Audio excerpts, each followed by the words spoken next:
So the Game Awards are tomorrow, and naturally, along with this comes all kinds of arguments and conversations and controversy around nominations for different categories, and some of them are, they make a lot of sense. So multiverses is one that continues to stick out to me when I look through these different categories, because it was nominated last year and is nominated again this year, but also naturally the big one that people are looking at is Shadow of the Erdtree. And it got to the point where people are saying, okay, there's such an issue with the jury and how it's all weighted. So, well, Jeff decided a few years ago, I believe, to implement the Player's Voice Awards, as in basically it's just up to the audience. People go to the website and they vote for whichever game they want. And there's a large pool of them, and then they whittle it down until they have like 6 or so, and then they do the full award during the show.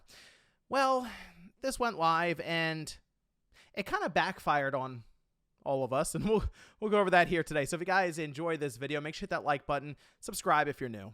So if I take a look at the nominees here, well, this is, again, the pool of games that they decided to put in here. Now, I do have an announcement to make actually a little later on in this video, so stay tuned for that. It is technically related to the Game Awards or the Player's Voice stuff, really technically here, but looking at this, I mean, it's all the games that you would sort of expect to be here, and it doesn't even necessarily matter if it missed a cutoff or something, because I think when Halo came out, Halo Infinite, it missed the cutoff, but it still won the Player's Voice, if I'm not mistaken, because they can still just throw it in there, right? So in this case, though, Indiana Jones technically even missed the cutoff for Player's Voice, so that's just set up for next year. It's a high-quality game, and I expect it to be in multiple categories actually for 2025, of course, barring anything else crazy that comes out. Like if we have a run of just really incredible games, well, it's just that's tough, I would say, then for Indiana Jones.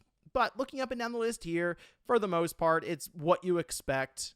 And then there are some thrown in there still that people are questioning, like you still have the Shadow of the Erdtree expansion, and that's always going to have a magnifying glass over it. But otherwise, looks pretty straightforward. And the way that this worked was they have all of these games lined up, people vote, and then they start just knocking out games that are like come in last place across the board. So they take like the top, I don't know, 8, 9, 10, something like that, and they'll keep going until they get to round 3, which has 6 games left.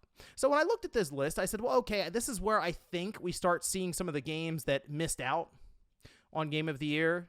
Maybe they actually get to the top because they're just good games, or they have a large fan base, you would assume, behind it. Well, technically, yeah, some of these games have large fan bases, but it's not necessarily the ones you would expect to outweigh. So, like, Dragon Ball Sparking Zero is one that, while it's not one of the highest rated games of the year, it still has a large fan base. It's Dragon Ball. So I figured that might get pushed quite a bit. Even something like Final Fantasy XIV, Fortnite, those are games that I go, okay, maybe some people will make a big push for it. And then you have quality titles that kind of got overlooked a little bit, like a Dragon Infinite Wealth, which is a very good title.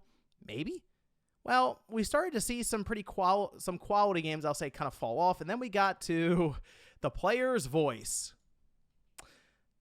Yeah, this caused a lot of conversation online. Everyone kind of looked at this and said, really? We voted for that? Did we? Let me move myself actually for a minute so you can see this last one, and we'll quickly go through them. Black Myth Wukong, Genshin Impact, Elden Ring Shadow of the Erdtree, Wuthering Waves. I'm not even sure what that is. And then Zenless Zone Zero. I mentioned this actually to someone when I was talking about this. Is this the moment where I realized that I'm out of touch a bit with gaming? And is it that I'm in the minority for a lot of these titles that I feel like should be here and they're not? I mean, look, I understand Black Myth Wukong sold really well. It had a lot of interest in the Chinese market, and even in the West, there are a lot of people talking about it too. I liked the game. I thought it was fun. But even so, I would look at some of the other titles around it, and I might have voted differently then. I don't know if I would have voted for Black Myth Wukong when there's some other games there alongside of it. Shadow of the Erdtree was a major talking point. People push back on it a lot. It's one of the 6 finalists for Player's Voice. So that is something that I look at and go, oh, wow, maybe that is a situation of people don't mind if DLC's there. But when we have votes that happen with some, like IGN, I think, held a vote, which is, again, very anecdotal technically, because they just put it on their social media, on Twitter X. 80% of people said, no, DLC probably shouldn't be nominated. Now, Player's Voice does kind of it's a bit looser with the rules, since it's just like, here's a bunch of games and content that came out. Doesn't matter if it necessarily came out this year, because there are a lot of live service titles there. Just vote for what you like. Okay, yeah, well, sure. I'm sure that plenty of people like Shadow of the Erdtree. It's a very, very, very good piece of content, very good expansion. Best game of the year, though? Again, that's still up to interpretation. However, the ones that are they're kind of interesting to me are indeed live service games like your Genshin Impact, the Hoyoverse titles, that Zenless Zone Zero, Wuthering Waves as Kuro games. Again, I'm not really sure about this. Let me know, is this game like really good or something? I understand the live service titles do have an audience behind them. Genshin Impact is incredibly popular. This is sort of a thing where I think it sneaks up on a lot of people, myself included, where I'm aware of Genshin Impact. Occasionally I'll hear people talk about it, but I'm not in like the weeds with that game, and I don't even understand when I look around and go, wow, there is a lot of interest, because you'll see videos pop up that have hundreds of thousands of views on like breakdowns around character builds and stuff. So clearly there's an audience, so much so that it propelled it into the top 6 games for Player's Voice. Again, Player's Voice. This is what the players wanted here. This is what they voted for. Black Myth Wukong, again, big presence in China. Massive amount of sales and interest there versus pretty much anywhere else in the world.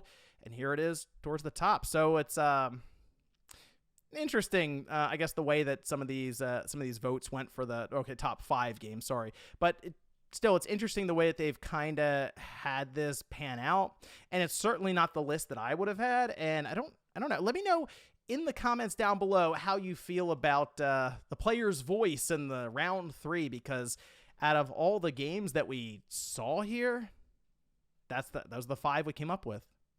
Now, as for the announcement, we are going to have the Game of the Year madness, as we did last year.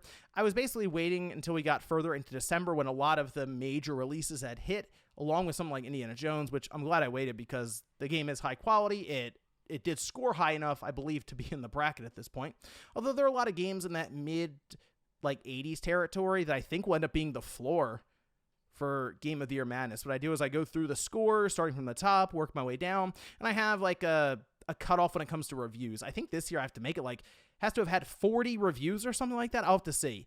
But you get to a point where you come across a game that has 8 reviews and it's like a 93 or something. It's like, well, it's like 8 reviews. Then there's a game that has 100 reviews and it's an 86.